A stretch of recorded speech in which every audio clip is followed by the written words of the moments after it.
A time frame simply means how much time one candle takes to form. Time frames are really important in market analysis. You can't execute a trade based on one time frame you analyze the market on. Different time frames shows different perspective of the market. The higher the time frame, the clearer the picture. Let me show you the concept of time frames in the chart. So in GBP USD, this is 1 month time frame, the monthly time frame. So in this monthly time frame, you can clearly see that we are in a downtrend. So look at this area in the monthly time frame. You see that this level is acting as a level of resistance right here. So we're going to be expecting price to move up towards here.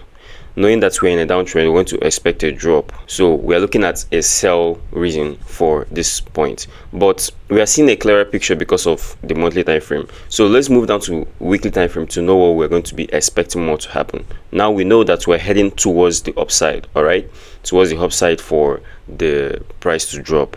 All right, so let's move on to the weekly time frame. So in the weekly time frame, we need the reason for this price to push up. You can see that we are in an uptrend in the weekly time frame. What we're looking for right now is the reason for us to actually meet this resistance level right here. So once we meet this resistance level, we can now drop. So the reason for us to buy, for us to sell in the daily time frame, let's see what we're expecting in the daily time frame. So in the daily time frame, not too much, but I think I will need to adjust. I'll need to adjust this particular reason for a buy. So I'll think I should pull this level towards this area. Why? Because of these levels right, these current levels right here, which price is likely to respect, and this as well.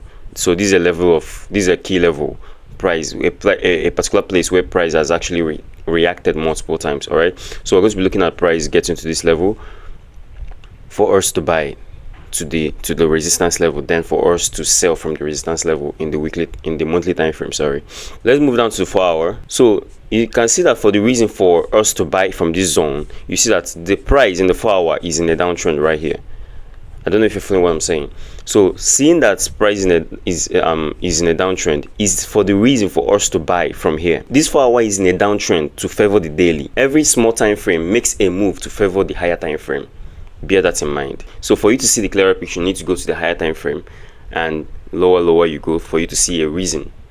You get your bias from the higher time frame. You know that, okay, this is the direction I'm going to. So looking at the monthly time frame, we know that we're already going to be buying so that we can sell. All right, you're going to be buying from a smaller time frame so that you can sell. I hope this helps. I'll see you on my next video.